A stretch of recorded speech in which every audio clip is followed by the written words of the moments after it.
To introduce the reason we are all here, your co-creator, co-showrunners, and WGA nominated Brian Donovan and Ed Herro, and your wonderful star, 3-time Emmy winner, Margo Martindale.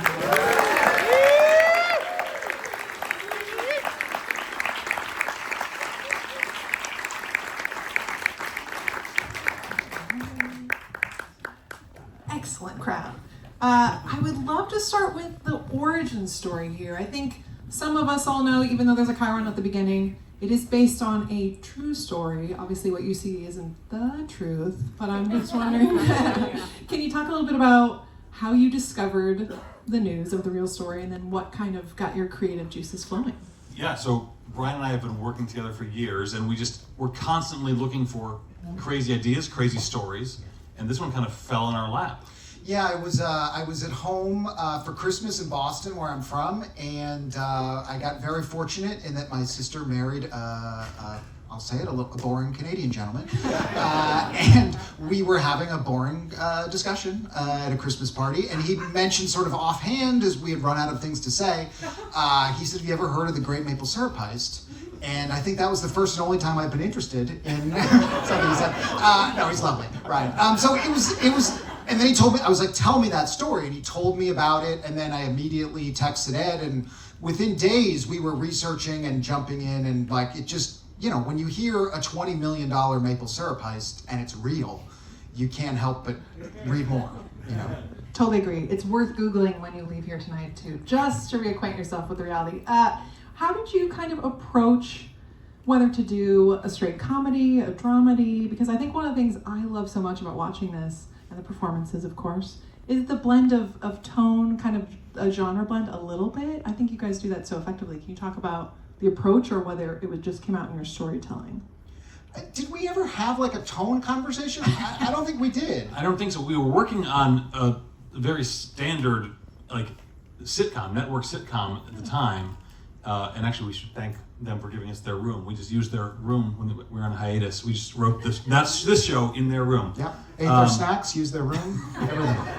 Yeah. And so we'd come from that, like, just very much straight network comedy, and we wanted to do a little something different. And, we wrote this, 5 years ago, and the tastes were changing too. I think, more and more TV's coming out, and I think we just naturally were inclined to that kind of thing too. And so it just kind of came out. But yeah, I don't think we actually talked about specifically. We sort of immediately started building the characters and thinking, who is the sort of person that would want and would need to steal a bunch of maple syrup? Like, that's a very specific type of human being, and it is desperate and sad and crazy, but it's also a little bit funny and kind of weird. And that type of person, Ruth is absolutely, that was the first character we started to break, was Ruth.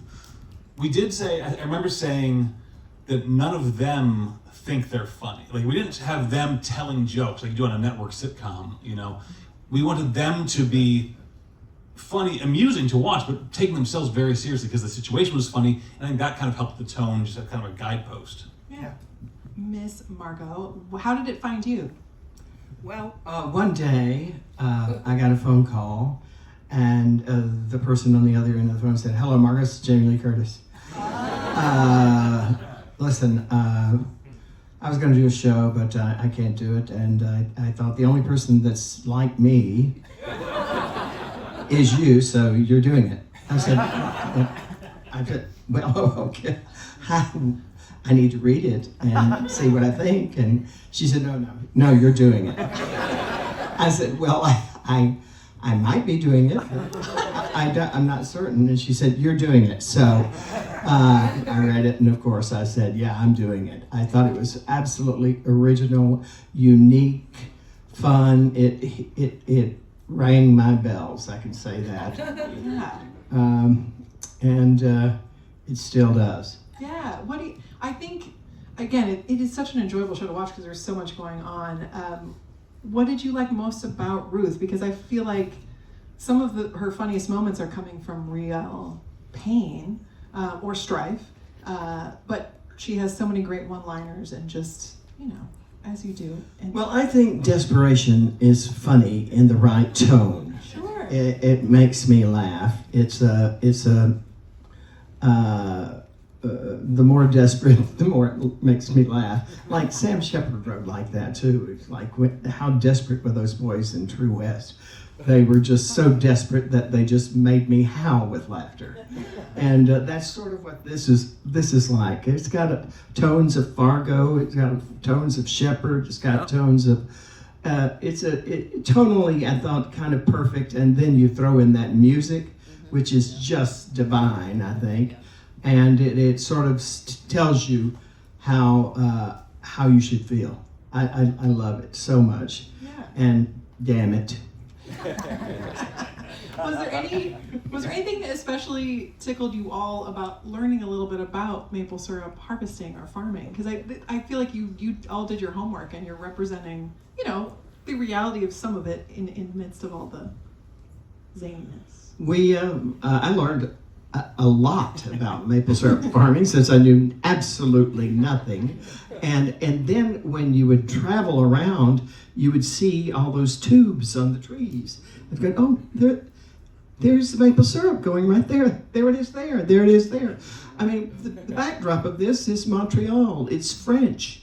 It was a uniquely Canadian story, which I think is just fabulous. Yeah, the perfect descriptor. I think uniquely Canadian. And I think you both kind of paid special attention to kind of paying tribute to Montreal or like rural Quebec, and also had a lot of Canadian writers and Canadian crew. Can you talk about the full immersion and just the story there? Aside from us three, I think everyone else was Canadian. And yeah, we just thought it would be not only a nice tribute to the country who created the show, but also would help the quality of the show. We talked a lot about, like, in sets and coloring and that sort of thing, being able to smell the wet wool of the winter.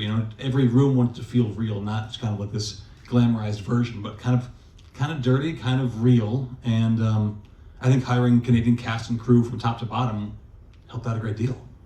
Yeah, and I think the best stories have a very specific sense of place. It's you behave differently in a different city. Montreal, the way that you feel in Montreal versus the way you feel in LA could not be further apart. And so, it just felt important. I remember at some point in the process, Mayor of Easttown was out, and that show was so infused with Pennsylvania and Pittsburgh and that sensibility, and it just felt like and of course Fargo, if you put Fargo in Missouri, it wouldn't play. So it just felt like, let's be as specific about this and as grounded as we can, because that's who these people are. Like, you would never understand Ruth and Remy in a different city. They wouldn't make sense. Yeah. Yeah. Did you always have, I don't know if either of you are French speakers, I think it's lovely to see the Québécois, if I'm saying that correctly. Was that kind of written? Did it kind of evolve as you were setting location and place and time? Because I think that's a lovely aspect of having your actors. I think we always intended to have a lot of authentic Québécois French, but a lot of it came from the cast. Guillaume, Sia, Remy was a huge help in every aspect of production, casting. The thing about the Quebec film culture is it's so small, but they're all so well known. They all do like 7 projects a year together. So everyone knows each other. And so he would help us understand, should this be spoken in French or English? And a lot of the scenes we actually shot in English and then again in French and then half and half. And so we decided in the editing room how much French and English to have in each one. And that was, partly our decision, but also just based on the authenticity and reality that Guillaume helped us understand. Yeah, I love it. Margo, are you a French speaker, or is that part of your performance? Didn't you do a movie entirely in French? Yes. Well, there you go. And how much of that have you retained? None. Un peu. I would love to talk about a little bit about your fellow actors, because I think Chris and Guillaume are spectacular. I think, have any of you seen the full series? Some, yes. Okay, good. We'll go and watch all of it tonight. Yeah. I think it's okay if we tease a little bit of a cameo later on, just to tee it up a little bit. But can you talk a little bit about Chris and Guillaume and kind of the trio and building it that? was an instant chemical come together with Guillaume and Chris. It was, we fit together like one person. And, oh, I'm sorry. And I just, I've never had that kind of one person being a character. It was, we were meant to be together. We were meant to marry. It works. I think you can see that on screen. I saw, oh, go ahead. Both those characters were written for different people, right? Mm-hmm. Written for what? Or different physical types of people. Guillaume, Remy was originally written as like a 5'1", 5'2" character. And we were in this casting session. We'd seen every short Canadian actor in Quebec. And we were in this basement, remember that? And it was probably only like 6'3" ceiling. COVID was ravaging through that room at the time. And in walks this giant of a man who's like touching the ceiling, like his head's touching the ceiling. We're like, well, this is wrong. Right. But before he even read the line, You get before he read the lines, we knew his energy. Like he just embodied Remy so much. Like, oh yeah, we'll just rewrite that little thing. And then Mike was different too. Yeah, Mike was, we envisioned him as a contemporary of Ruth's. So he was initially sort of in his 70s and kind of a big, he was in his mid 40s and he was spry. He was spry even as a 40-something and beautiful. We envisioned it as an older character, and it was kind of the same. We looked and we couldn't, and then people kept recommending Chris, and we were like, no, it's older. It's not Chris. We love Chris. It's not Chris. And then finally we were like, all right, we'll read Chris. And then like 1 minute in, we were like, oh, it's Chris. And the second he read with Margo on a chemistry read, that was crazy. I mean, it's like two people in different countries on like FaceTime or something, and like scripts that they'd never seen before and you guys had never met. And the vibe was instant. Like, it was just like, I remember we were watching the tape back in the director's office, and it's complicated, because Ed and I, there's two of us, and then there's the director, and then there's other people in the room, and you always want to make sure you're aligned, and that you're agreeing, and that you're not saying something that the other person might disagree with, which cause a problem. And I remember as we were watching, Ed just covertly texted me, and he said, I love Chris. And I wrote back, and I said, yes. And we were like standing next to each other, and then, and then it came together. It worked out. Yeah. Are there any, not to choose a favorite episode or favorite day of filming, but are there any kind of particularly memorable days? The audience just saw the wonderful episode where Ruth is tearing through town with the maple tree, and it's an incredible sequence there. I really did drive that truck. 3 o'clock in the morning too. We had to reschedule that. It was a blizzard the night we were going to do it. And so weeks later, we threw you in a truck and told you to drive down that small little street. We got one take with that tree. We had to throw the tree one time. Thank God it worked. Yeah, because I unhooked the tree, but it didn't go where it goes in the thing, right? No. Yeah. No, it was all rigged. So what? Yeah, it was all rigged. So there was like wires on the trunk that was going to bring it into the building regardless. But that was a crazy day. The day that I remember the most, was all the scenes. Oh, you haven't seen the episode yet, but tease around it. There's episode 3. Ruth, Remy, and Mike go on the road together in a truck, in a moving truck, basically, cargo truck.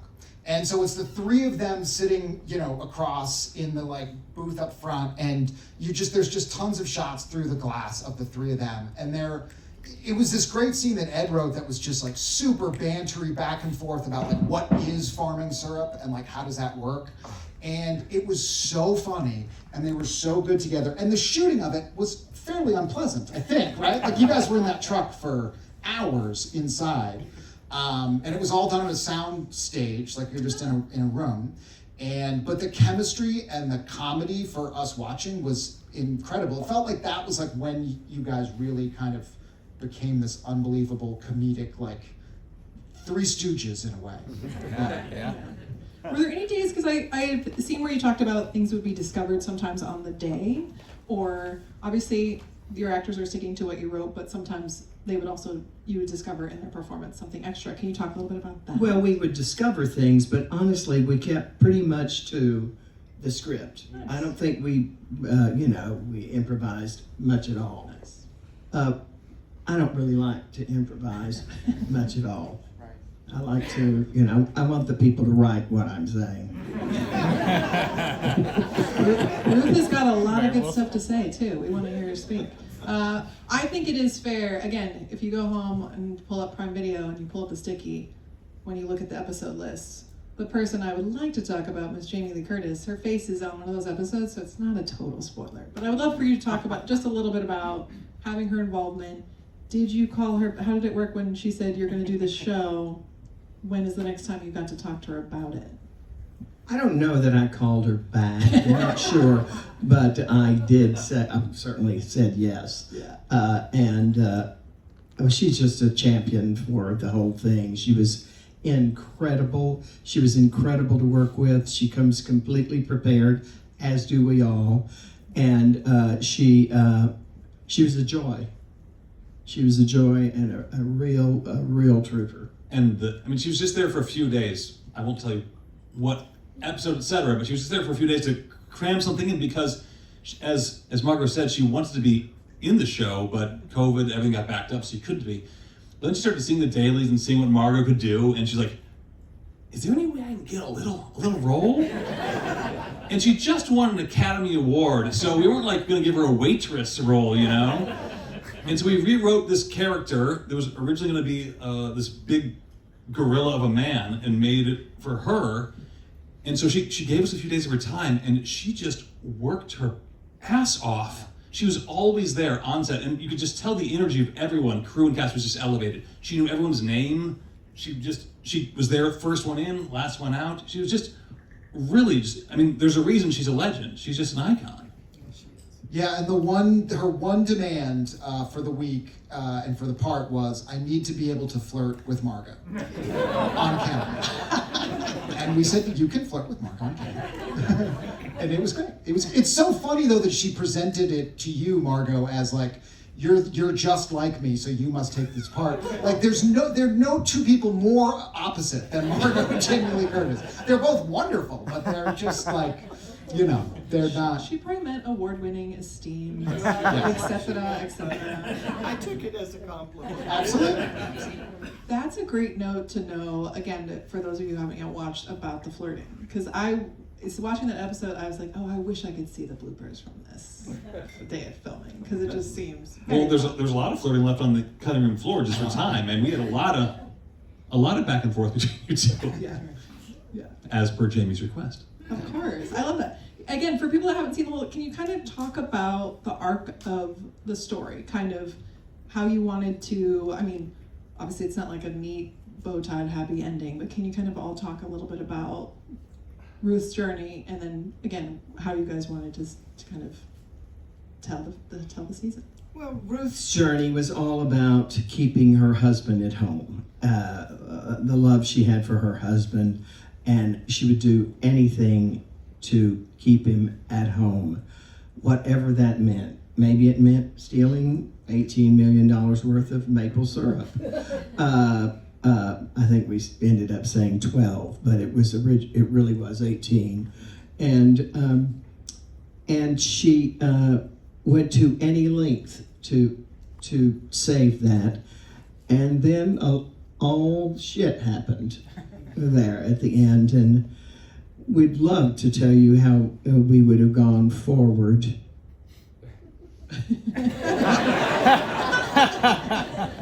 Brian and I sold this as a 5-season show. Oh. Season 1 is the heist, and then we had little labels. Season 2 was the getaway because, I don't want to spoil it too. I don't know. That's true. We're talking around it. But you can the arc. Guess what? They steal syrup, guys. What? But then there's one of the guiding rules we tried to do when we were writing too was every time we think our characters solve a problem, they generate 2 more. And so it wasn't, a lot of people sort of, it's a heist, it's gonna be 1 season, it's gonna be done. We wanted to really explore the character, not really the action, and see where it took them and see how they transformed. So we had a whole rise to power for Margo worked out. We had, both Remy and Chris were gonna, Mike and Remy were gonna go on different, things and then kind of come crashing down in different areas by the end of season 5. We didn't get a chance to tell that yet. No. End of season 2, Margo was going to blow up the warehouse, and then you were gonna then pull back, and you see the explosion in the distance, and you keep pulling back, and you come back through the bedroom window, her bedroom, with her husband. Margo's obviously there, having blown up the Federation, and then we pull back and we're in the bedroom, and then we see her husband wake up from his coma. End of season 2, and then you go to black, and then you are so excited for season 3, but none of those things will. Well, still, we're celebrating a very great season 1. Yes, And season 1 was incredible. One of the things I think is, I really like that the characters are sort of rough and tumble, rough around the edges. It's not, again, there's no like neat little bow, and you can love these people while seeing them sort of not being perfect in their behavior. What did you kind of love most about each of these characters, and sort of if there's like an MVP in little bits of performance, if you kind of love what each of your stars did? Margo MVP. I didn't want to make it too leading of a question. Oh, I think Chris and Remy, phenomenal, and Jamie Lee, phenomenal. Everybody pulled their best, and we're very proud of it. That's the truth. Yeah. Did you get any feedback from the locals where you shot, and like any fun response from? Oh, they loved every moment of it. They really did, and they're very sad we won't be back there. They really are, and we all fell in love. I've never eaten more oysters in my life. It was just, the food's incredible there. Some maple syrup farmers, like real ones, Yeah. like came approach the set one day, right? Yeah, we had security handle them immediately. No, they came and they brought syrup, and they were really nice, and they were really sweet, and one of them didn't even know that the actual crime had happened, which is crazy. It was weird when we were up there. There was a ton of people didn't know that it had happened at all. And it wasn't generational. Like, it was some young people knew everything about it, some old people did, but then other people had never heard of it, young and old. When we were first there in pre-production, we were, just at a restaurant or a bar trying to get some food, and this I don't know, she was probably 25, this waitress or whatever, saying like, so what do you hear? We're doing this show about the Great Maple Syrup Heist, assuming everyone had heard of it. She's like, what's that? I'm like, oh, it's this thing. She's like, oh, that's funny. My parents are maple syrup farmers. Yeah. Wow. And she'd never heard of it. No, she never heard of it. Yeah, it was weird. It was weird that it's, like we were the ones to make the show about this crazy Canadian thing. I think it's just a difference. Like if that happened in America, they would just, every writer in LA would be running to their keyboards so fast. It's just a different way people think about making shows in different places. Maybe they're living in the moment and not on the internet up there. Yep. Enjoying the outdoors. I know we're coming sort of to the end of our time. Do you guys have any like final little nuggets of wisdom or parting words about kind of what when you think of the sticky, what you'll remember most? I know it's cheesy, but it's the friendships that I made along the way. I know, it's so terrible. It's terrible. But like, we'd never met Margo before the show. We were huge fans, but terrified to meet her. She's a legend, and really scary. Mean as a snake. And not only, it was kind of like summer camp. I mean, every TV show movie kind of is, but we're in this different city. No one really spoke the language, and we just hung out a lot. Yeah. Not just Margo, but Guillaume and Chris as well. But Margo is exactly what you'd expect and hope she would be. I mean, she's so funny and so personable, and just a great sense of humor. And it really is kind of a dream come true, because it could have gone any number of ways. Everyone's from Hollywood, they know. It doesn't always end well. Are we in Hollywood? But it is just as good as we'd hoped, and better. Yeah, I mean, I don't know I hope all of you have seen the second season of Justified, but Margo in that season is some of the best television acting I've ever seen in my entire life. Some of the best acting I've ever seen in my entire life. And I've gone back and watched her in scenes from that show just for pleasure, just to see great acting, and to be able to work with her and write scenes for her and run lines for her. The first time we met her, we were running lines in her apartment. I mean, goodness gracious, unbelievable. So terrifying. I grabbed anyone to run lines. Yeah, so it was, you know, many dreams came true, and I think we're really proud of the show. It's really, really hard to make a good show, and I really believe this is a good show. So it was great. I was going to ask, again, in loving Ruth gets to do so much more as you watch the rest, hopefully. Is there something especially cathartic or fun in playing someone like her, just to be as bold as she is with language and just her feelings? Well, what was fun really was I loved being out in the snow, deep in the snow, up to here, snow, and chopping down that tree. Yes, I used a real chainsaw and chopped down that tree. And I loved that she went from 0 to 10 in one thing, and from 10 back to 0. That was really fun for me. I don't think I'd ever had the opportunity to do that. Yeah, it's fun to watch. Well, I hope you all watch the rest of this season if you have not already. And also, thank you so much for being here. I thank our wonderful guests and our artists.